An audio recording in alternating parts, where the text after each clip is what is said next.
Welcome to Harlow on Healthcare. I'm David Harlow, and I invite you to join me by my virtual hearth as I sit down with healthcare leaders to discuss building the future of healthcare. Today, my guest is Sean Duffy, co-founder and CEO of Omada. Omada is a company focused on revolutionizing care of chronic disease, and Sean is a longtime devotee of healthcare and technology, working in other fields before healthcare, and has been a healthcare innovation writer and editor as well. Over the past decade plus, Omada has been a leader in virtual care, building care programs that have a high level of stickiness, as we might say. The company has gained broad recognition for evidence-based solutions. Sean, welcome, and thank you for joining us today. David, thank you for having me, and wonderful to be here. So I wonder if you could give a thumbnail intro to Omada Health and where you've been over the last dozen or so years. Sure. Yes. Yeah. Hi, everybody. So I'm Sean Duffy, co-founder and CEO of Omada Health. We're a virtual care company. We support our members with prediabetes, diabetes, hypertension, and musculoskeletal care. And all of those are those care areas where really clinical outcomes and value is driven in the in-between visit space. When I'm out there speaking on behalf of Omada, I tend to call ourselves a tween visit provider, focusing on really that proactive longitudinal care that really requires kind of day-to-day support versus visit-by-visit support. Great. And what I'm really interested in exploring with you, Sean, is the evolution from 2010, 2011, where if you said digital health, you'd get a blank stare more often than not. That is true. Versus today, where that's, even if someone doesn't know exactly what you mean, people will smile and nod at least. And people do know what you're talking about. And people are actually paying you for this stuff. So I wonder if you could talk about that journey a little bit. How do you get the nerve to put a stake in the ground and say, yeah, this is what we're going to do? Sure. There is a little bit of ignorance is bliss. I had worked in technology, worked at Google for a couple of years, went to medical school, was enrolled in an MD MBA program at Harvard, but hadn't done the MBA side. And I ended up founding Omada on that program just against the kind of the status of digital health at that moment in time and being pure comments. It was very early. And I just had this funny recurring reflection in that when I'd be chatting with my tech friends on the power of these new things called Fitbits and step trackers, I'd get very different perception and answers than with my medical school classmates. And on the one hand, digital had a lot of promise. On the other hand, it was clear that it had to really earn the trust of the healthcare world. And therein laid the opportunity for Omada to just really think through what are the care areas where a digital approach could just not be incrementally better than existing standard of care, but transformationally better. And how might you create amazing digital experiences, but blend it, with the best of evidence-based medicine, take the long road of pursuing peer-reviewed publications, dealing with all the, complex regulatory requirements in healthcare and really earn the right to operate within the existing systems. That led to the vision. We very quickly got interested in metabolic disease, prediabetes or advanced weight, where you're seeing some metabolic challenges emerge. Later expanded to diabetes, to hypertension, to MSK. All of these are care areas where the existing healthcare system tends to put out an ask to patients, which is come into my center, come into my waiting room, come to my diabetes education, my physical therapy clinic. But that's a tough ask persistently. So you lose a lot of people. And to get outcomes there, you need to be super proactive. We recognized that very early on and just decided to give it a go. And it was, per your comments, it was very early. Omada, to be honest, was a little bit disorienting to the market when we first launched the company, which turned out to be a neat chance to push innovation forward and a neat chance to paint a vision of what could be. Where do you think it was most disorienting, or among which audience is the question? Among end users, patients, customers, or among clinicians, or among the folks who need to ultimately pay the bill for these services. The funny, this is a statement on our healthcare system, but it was least disorienting at the level of the patient and clinician. It's when I described a vision for how care could and should be in something like diabetes. Yeah, definitely. That sounds way better. But there are real barriers in just the kind of foundations that have been laid in the enterprise healthcare system we had to punch through. So the disorientation was always about how to fit in a unique tech meets services capability within the existing, I would say, laws of physics of enterprise healthcare. And just some early stories, we'd be talking with health plans and share that we're a HIPAA covered entity. And, our preference would be to contract with their under their provider paper and their network team. And you get a pause on the call and they'd be like, but where specifically are your clinics again? And you'd be like, you don't have to have a physical office to deliver care. And that now, thankfully, that's the world's opened its mind a little bit. I think thanks to companies like that used to be very confusing 5-10 years ago. So we did have to really work to help people imagine an alternative world where you didn't have to have a physical address to deliver care. So that's perhaps an issue from the provider side. And then I guess from the payer side, or do you deal directly with payers, or do you get paid by providers, or a little bit of both? Or payer and employer, though increasingly with risk-bearing providers as well. Yeah, that kind of question was more on the payer side because, and it's not even his fault here. It's just we have multiple decades of operational foundations, regulatory foundations, ways of doing things that have all been laid in the healthcare system. So when you're coming in and saying, look, we're like the things you're used to, but we're different, you do have work to do. And what it requires is some of those innovative health plans and employers that they're willing to lock arms with you and figure out how to fit what you have within the existing system. Because you can't just wave a magic wand and have all these, again, multiple generations of foundations kind of wiped. You have to find a way to plug in and get a big creative and really MacGyver it. But within some sort of pre-existing framework, at least. So you mentioned value-based care, Sean, and I'm wondering if you could elaborate on how that becomes a foothold for you in some way. Yeah, we have a very unique, pricing. The first thing is we don't charge any PEPM or PM. And Omada was one of the first to really pursue that strategy. I had a Mercer consultant a couple years back be like, "Hey, I killed the PEPM," which I thought was funny statement. But so we charge on when we're helping someone, which sounds so obvious, but that was the first innovation. The second was we have a unique monthly membership fee that includes our whole scope of services. So Medicare Advantage is a good proxy where you get that fee but you can render the care how you want. You're not shackled with, oh my gosh, I have to bill on synchronous time and do that call and force the patient to do this. You can message, you can do live. It allows a lot of operating flexibility. It includes our devices and care teams and supplies and technologies. And then if someone stops using it, we stop charging. So it's really the value is aligned with the person. And then we found employers really like to do that. And the real thing that we had to push through is find ways to deliver that billing model on fee-for-service claims infrastructure. Because per my comment, you have to fit within the existing system. Sure. We took our trials to the AMA and we got them to issue the first ever digital specific T code, which was a Cat 3 code and allows us to kind of bill. And then we bill on that value-based billing model through fee-for-service claims infrastructure, which to my knowledge, I think is the largest example of a value-based billing model done on fee-for-service claims infrastructure within the U.S. Terrific. And again, so that's a periodic fee charged for each person who's actually using the service. I think that's correct. Exactly. And the scope of what you're offering maybe has changed over time. It sounds like you've described a couple of different areas of focus in terms of disease states. But has there been an evolution over time in the services being offered?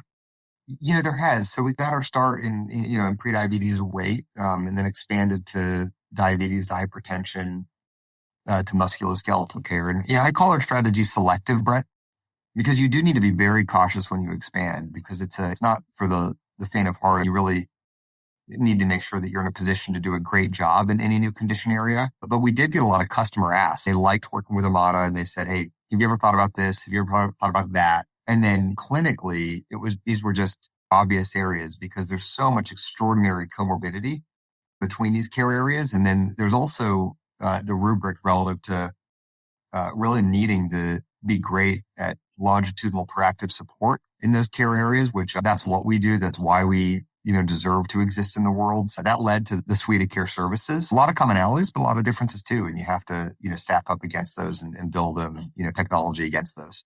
So the opportunity is to continue to build on that, to grow out and up, so to speak.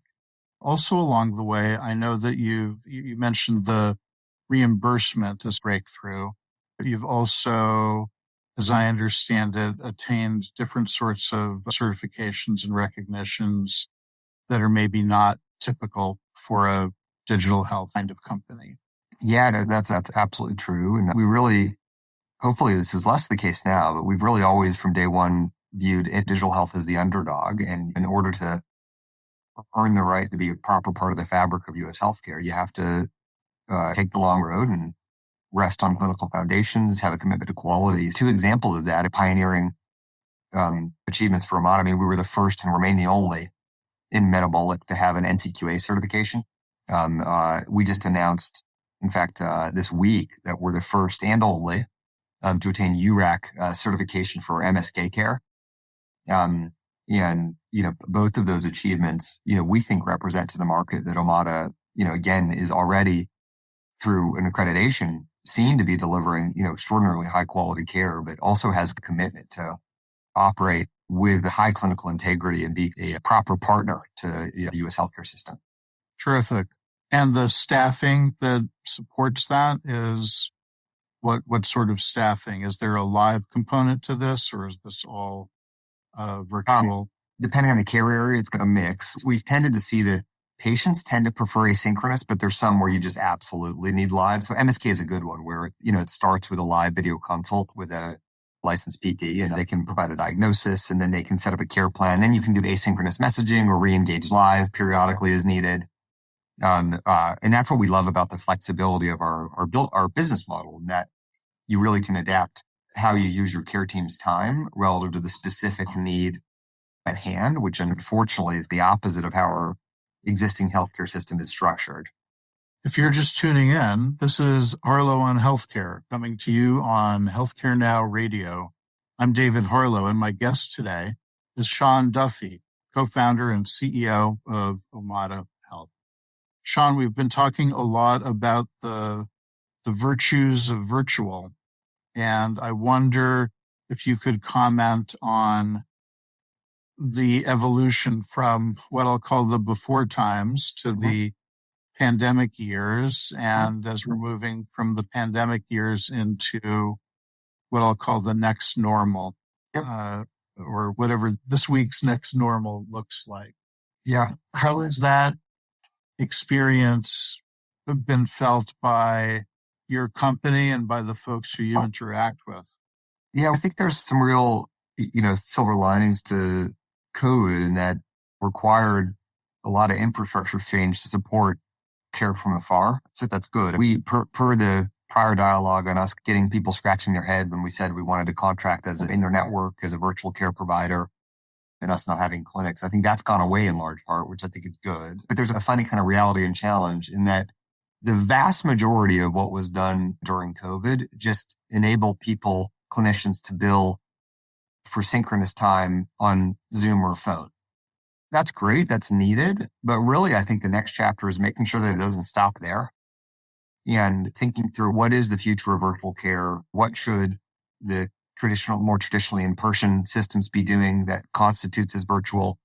How might we enable different care models for things like the disease areas where we serve? And that to me is a neat chapter. And then in parallel, the digital health landscape has evolved enormously, and gobs of capital has gone into the space.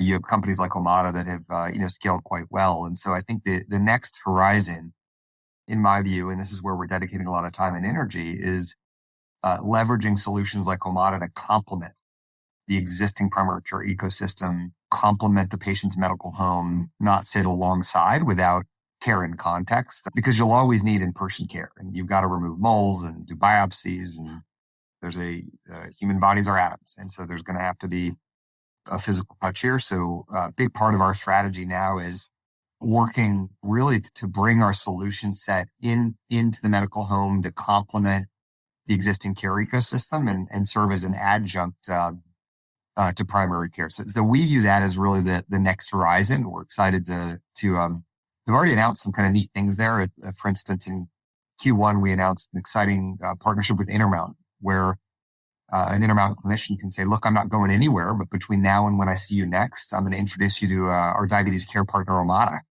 and they're going to support you really between our visits here. So I think you'll see more of that from us, and you'll see more of that from the space writ large. Great. Yeah, that's an exciting opportunity that's really made more palatable by the experience we've lived through the past few years.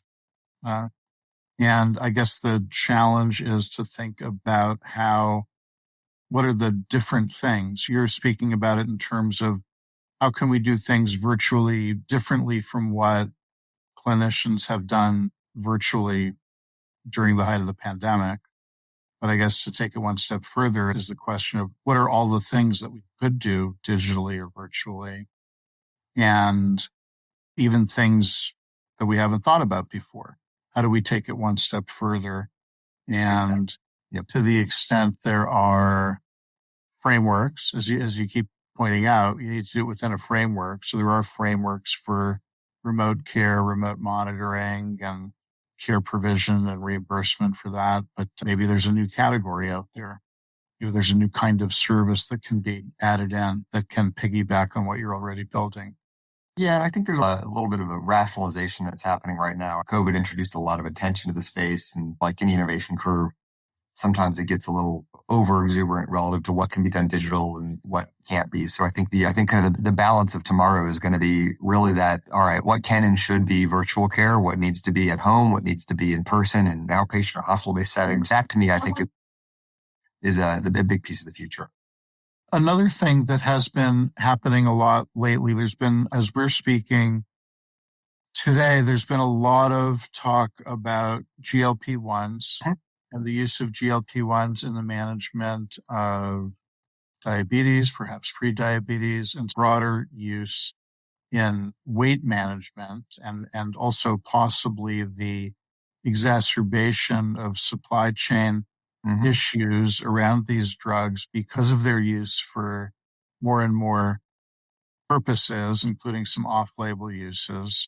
I'm wondering if you've seen the development of the use cases for these drugs grow over time. Are folks involved in using your platform, using them more? Or has this been steady state? And what do you see as a future there? For starters, these really are breakthrough medicines. They're not new. We've been our members on GLPs and diabetes for a long time. So the real attention relative to kind of the zeitgeist has been around their impact and weight. And you've got two of these GLPs that are approved they have an FDA indication for weight loss specifically, and then likely one more coming this year. And with that being said, there is a lot of off-label scripts for patients who want to lose weight. And so this brings forward an enormous amount of both clinical and economic complexity, because the cost profile of these meds is quite extraordinary. It's a rule of thumb is about $1,000 a month. And that's a lot for the system to bear. Plus, all the evidence tends to show two things that create challenges. The first is that the vast majority of people who, want to try a GLP are really hoping that it's a temporary thing, that they use the medicine, get their weight down to a certain point and stop.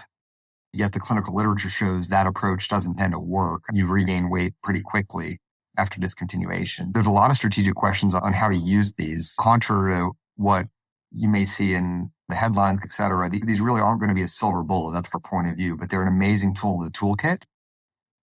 Where we've announced a whole host of product capabilities over the course of this year is bringing some of our GLP expertise from diabetes down to prevention, down to weight, introducing new community layers, content layers, support systems around our patients on GLPs and members on GLPs, training our care teams, the works. And then what we're finding is The average employer or plan, they may have select coverage for weight and GLP, but they're really worried about the maximizing the potential to yield long-term outcomes. And so we're of the belief that anytime someone's on a GLP, you really should complement with a proactive lifestyle intervention. Because if you don't, the evidence is quite clear what happens. To give that person the best shot, if kind of their vision is to not be on the med forever, the best shot of enabling that outcome for them, you really have to adopt new changes in your life. And GLPs do a great job at making you feel less hungry, suppressing appetite. That handles quantity of food, but it doesn't do anything relative to quality. If your eating habits are exactly the same, but you're eating less of that, the moment that you stop the GLP, you're going to just eat the same. It's very important to just have honest conversations with people starting that don't want it to be a lifelong thing, and say, all right, well, let's enable this together here. It's going to require some work, some change, some partnership. And let's think through using this as an opportunity to get some positive behavioral inertia and support kind of new habits, some new things that you can fit into your life effectively to make this change that you're going to experience at the highest likelihood of persistence. And clearly you have the platform to enable that. And I imagine you'll be adding content, services, et cetera. Yeah, we've already launched it. We're getting a lot of positive market feedback on it. Sean, as we're wrapping up our time, I wanted to ask you one last question, which is, if you were to wake up tomorrow and find yourself 5 years in the future, what's one thing in healthcare that you would hope or maybe expect to find has changed drastically? I really think if I could wave a magic wand, we'd find a way to incorporate billing for asynchronous care. We've got this huge challenge as a healthcare system that all of our billing infrastructure is designed to pay for units of time for clinicians that are synchronous. And that's a big issue because consumer preference is not to only engage in a synchronous fashion. It's to message, it's to chat, it's to text. So the healthcare system that doesn't meet consumer preferences on communication engagement is not going to be one that best serves the country. And it's creating a huge labor challenge in that, the average primary clinician, their day may be synchronous visits, either in person or virtually with patients, but their night is trying to burn down their MyCharts inbox and creating enormous burnout. So we really need to find ways to incorporate asynchronous reimbursement alongside synchronous in the healthcare system if we're going to get to a better care experience that meet consumer preferences. And I hear you saying that it's not just about consumer preference, it's about clinician burnout as well. Oh, yeah, absolutely. It's a very rough practice environment right now. I mean, we're at record burnout. You have droves of clinicians leaving the profession. It's a really tough practice environment because you're not being paid against, how your patients want to interact, which is always a huge challenge. I know I saw one figure a few months back. I think it was if every PCP did everything that they were supposed to do with every patient, it would just take them 27 hours a day. Exactly. Yeah. And there's a, huge labor shortage that we're all grappling with right now. So that's a real and acute challenge. Thank you, Sean. And thank you for telling us about the work that you're doing to address that issue in our system and others. Yeah, my pleasure, David. Yeah, thank you for having me on. You have been listening to Harlow on Healthcare. Join us at healthcarenowradio.com. Let's continue the conversation on building the future of healthcare together at #HarlowOnHC. I'm David Harlow, keeping the fire going and holding a seat open for you. Until next time.